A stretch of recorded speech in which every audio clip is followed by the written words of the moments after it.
Yung mga baso akin na. Dapat dito na lang daw, sabi mo. Ito, ayun, ang bawal dyan. Dyan, sa kaya. Sabi niyo, ma'am. Sige, okay lang.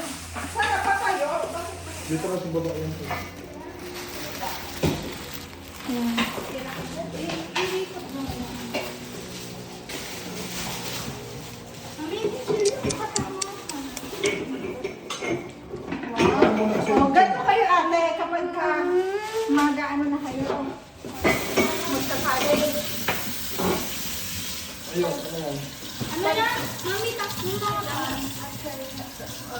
Di ba tayo may tissue tayong dala? Yung madami. Bibili natin yung tissue mo. Wala akong dala. May dala ako. Di ba bumili ulit ako ng balita? Kaya pulutin mo na yun. Kaso nandun pa sa ilalim ng table ko yun. Ano ba? Hindi mo pa inano? Nagsabi mo stop, ma'am. Sige, stop mo.